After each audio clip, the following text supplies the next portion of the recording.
Thank you for tuning in to Love of the Game. I'm your host, SJ, and today we're going to be doing NBL1 East top 5 takeaways from this round.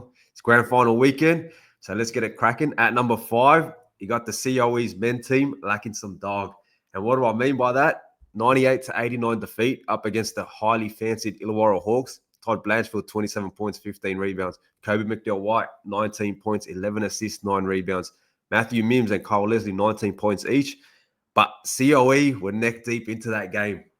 They were giving it to him. And Nash Walker, 19 points. Che Brogan, 18 points. Jay Farley, 13 points. And because I was sitting in the crowd, and honestly, no one in the crowd was actually stressed out that COE was actually going to mount a comeback. A lot of them were saying, this is over. I was like, man, you can't write off any team in basketball, especially COE. And there was a moment in that third quarter. They went on a mad run. And Ajak Non did a crazy dunk. And before he did that dunk, the crowd lifted. They were chanting defense or Illawarra. And that place was rocking. And he jammed at home. And there was another player where they did a putback jam. And they didn't show any emotion, man. Give that to the crowd. Let them know that you guys mean business. You're the underdog. You got to push the boundaries a little, get in their faces, and let the crowd feel some tension. Like, they weren't stressed out at all. And when I say have those emotions, you don't do it in every single player, but every moment in a basketball game, there's probably 3 or 4 moments where you can turn momentum. And COE had those opportunities, but they didn't capitalize on it. So for me, that was one, man. I would have loved to see those young men just show a bit of emotion, show a bit of sort of, even to the crowd, keep it humble, but let them know that, hey, bro, we mean business here. At number 4, got biased commentary. Now, look, after I went to Illawarra Hawk, I was driving home. I was listening to the Canberra game up against against the Sutherland Sharks. I watched the last quarter, and I got home and I was like, all right, which game do I want to watch? I went on Instagram and I saw from a highly respected coach talking about, biased commentary. Like, man, that was unenjoyable and whatnot. And if you're in the NBL1 East, you kind of knew who that was about already. But look, I want to actually mention that because I did commentary this season, and hey, it's a tough gig, man, especially when you're covering a home team for the whole season. You kind of ride that momentum. And shout out, you know what, everyone knows what I'm talking about anyway. So hey, shout out Lucas. I love your commentary. I love your commentary, especially for the Manly Seagulls. Like, when Manly Seagulls are riding high, men's or women's, you're riding that momentum with Lucas.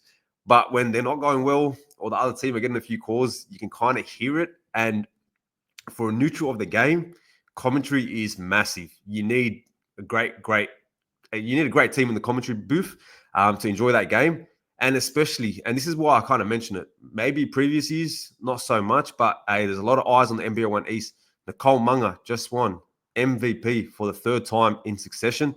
That's an achievement. And you can't be saying on the call, she didn't deserve MVP, or complaining about fouls for the home team. You got to try stay neutral, because if I'm watching that game for a first-time fan, or if I'm trying to do some scouting, or, man, I want to get in this league, let me see what it's all about, and you hear that, it kind of turns you off a little bit. So if Lucas can find that balance, man, because, hey, as I said, he's probably one of my favorite commentators to listen to, because I listen to a lot of the games, and I love watching his highlights, his clips, what he means for that Manly organization too. So shout out to you. But yeah, just got to turn back on the sort of Manly love, because yeah, it's a tough balance. But when you can find that balance, honestly, it's a dream job. I've loved every minute of it, but I know how tough it is. So yeah, Lucas, just for the neutrals out there, man, because I heard someone say, like, a lot of the away games, that's when the away team tunes in to follow their team. So you got to kind of keep it professional in a way. At number 3, we've got the grand final at Penrith. Now, for love of the game, we've got one of our sponsors there, Grill & Co., keeping it fresh. That's what this segment's all about. And I did it at the Illawarra Hawks game. Cost me $50. Shout out to the Illawarra Hawks interview, young blood down there. But I'm doing it again. So $50 if you can name the winning team, the winning margin, and the finals MVP for the men competition. So I'll put a post about Friday afternoon. You just got to comment on it. And if you're right, I'll be somewhere there in the stadium. If you can find me, if not, just DM me. And if you're the first selection, man, you get the prize, $50 voucher. So make sure you tune in for that one. At number 2, now, this one might get me into a bit of trouble. But you know what? It is my take. Got to keep it fresh. We're going to talk about where is the love. And And I'm talking about the women's MVP. You got Nicole Munger winning her third MVP, 20 points per game, 14 rebounds, 6.5 assists, 37 from the field, 43%. And the Newcastle Falcons finished 17-3. And shout out to Nicole Munger. Watching her game, it's a pleasure. She upped her assist. Her scoring went down a little bit, but you know the Newcastle Falcons, they're the real deal every season, especially when Nicole Munger is running point. But for the Manly Sea Eagles, you had Taylor Wirtz, 22 points per game, 6 rebounds per game, 3 assists, 38% from 3 and 40% from the field. Now, the Manly Sea Eagles, 18-2, and man, they went on a 16-game winning streak to end the season to claim that minor premiership. And when I say, where is the love? Like, where's the romance? Last year, we had a coach go 20-0, and he didn't even win Coach of the Year. You had Taylor Wirtz, who was the newest addition to this Manly Sea Eagles squad, who are dying for that premiership. And she is the missing piece. Make no mistakes about it. Taylor Wirtz is a sniper. She's a great teammate. She plays defense. And, man, if you got an import coming into the league and she can win MVP by producing for a team, come on. And I don't want to hear anyone say, oh, of course she plays in a deep squad. And that's the reason why there's some people that take votes from their teammates. It don't work like that. Every coach, every team nominates one player, and it's just based on those players available. So for Taylor Wirtz not to win MVP was a bit rough, but that's my question is, where is the love, man? Like last year, coach won 20-0. When he looks back in that in 10 years' time and he goes, man, yeah, I had a season where I won 20-0. You won Coach of the Year? No, I didn't, but you're going to be scratching your head.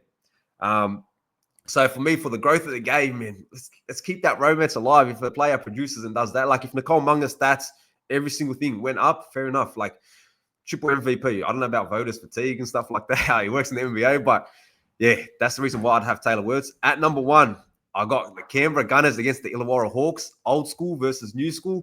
MVP, Todd Blanchfield up against the runner-up MVP, William Mayfield.